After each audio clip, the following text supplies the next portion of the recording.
আমার বিয়ের ১ বছর ৩ মাস চলে। বিয়ের পরপরই একবার কনসিভ করি। কত খুশি ছিলাম, মা হব, প্রথম বাচ্চা। হাজবেন্ডও খুশি, যা খাইতে মন চাইতো এনে দিত। আনতো ঠিকই, কিন্তু আমি আর খাইতে পারতাম না। আমার শাশুড়ি সব নিজের ঘরে নিয়ে রাখতো, আর পাড়ায় গল্প করে আমি কেজি কেজি ফল খাই, ডিম খাই, তাদের দেই না। এসব শুনে হাজবেন্ড লুকিয়ে আনতো। দিনের বেলায় আমি ঘুমালে আমার ঘর খুঁজতো। ৩ বেলা শুধু যতটুকু পারছি ভাত সবজি এসব খাইছি। ফল কেমন ৪ মাসের পর আর চোখে দেখি নাই। ঘর ঝাড়ু দেওয়া, উঠান ঝাড়ু দেওয়া, থালাবাটি ধোয়া, রান্না করা সব করছি। ধানের সময় ধান মাড়াই, উঠানো ভেজানো, সিদ্ধ করা, শুকানো সবই করছি। সাথে শাশুড়ি ছিলেন। এরপর আসে পেঁয়াজের সময়। পেট উপরে, আমি বসতে পারি না, দাঁড়াতে পারি না, তাও যতটুকু পারি করেছি। তার জন্য শ্বশুর বলেছে জমিদারের বাচ্চা, কোনো কাজ করতে পারে না, খালি খাই আর ঘুমাই। পেঁয়াজের সময় আমার শাশুড়ি আমারে ৮ মাসের প্রেগন্যান্ট অবস্থায় রেখে মেয়ের বাড়ি গিয়ে পেঁয়াজ কেটে দিয়ে আসছে। আমি সমস্ত কাজ একা করছি আর কান্না করছি। গরুর ঘাস পর্যন্ত আমার শ্বশুর আমায় দিয়ে কাটাইছে। ৯ মাস পর্যন্ত তাদের বাড়িতেই ছিলাম, তারা আসতে দিবে না। পরে আমার আব্বু ঈদের ১০ দিন আগে গিয়ে জোর করে নিয়ে আসে।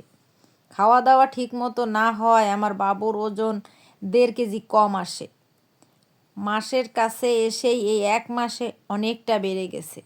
গত শনিবার রাতে ১২:৩০টায় পেইন ওঠে। ব্যথা আসতেছিল, পরে ভোর ৪টার দিকে বেশি হয়। আব্বু জেলা শহরে নিয়ে যায়। হাজবেন্ড আর আমার মা আসে। তার মা কিছুতেই সিজার করতে দিবে না, বলে বাচ্চা ছোট, নর্মালে হবে।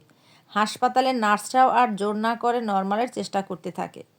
দুপুর ২টার দিকে আমার আব্বু সিজার করতে বললে আমার হাজবেন্ড বলে সিজার করলে কাজ করতে পারবে না, নর্মালে চেষ্টা করেন। আমার শাশুড়ি আমি মৃত্যু পথযাত্রী তখনও মানুষের কাছে তুলনা করে যে অমুকের ৩ দিন পর নর্মালে হয়েছে, তমুকের ৫ দিন পরে হয়েছে। এরকম করতে করতে আমার বাবুটা পেটের ভিতরেই পায়খানা করে দেয়।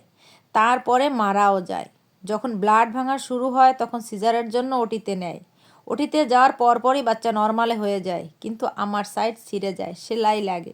আমি তখনও জানি না আমার বাবু আর দুনিয়াতে নেই।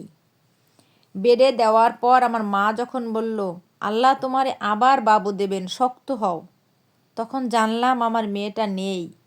আমি আমার বাবুরে একটা নজর দেখতেও পারলাম না। তার আগেই প্যাকেট করে বাড়ি পাঠিয়ে দিয়েছে। আজ ৫ দিন হলো আমার বাবুরে হারিয়েছি। কত কষ্ট করলাম, কত অত্যাচার সহ্য করলাম, শুধু বাবুটার মুখে মা ডাক শোনার জন্য। আর আল্লাহ আমার কাছ থেকে সব কেড়ে নিলেন। আমার মেয়ে আমারে সারা জীবন কাজ করার জন্য দুনিয়ার বুকে রেখে ফাঁকি দিয়ে আল্লাহর কাছে চলে গেছে।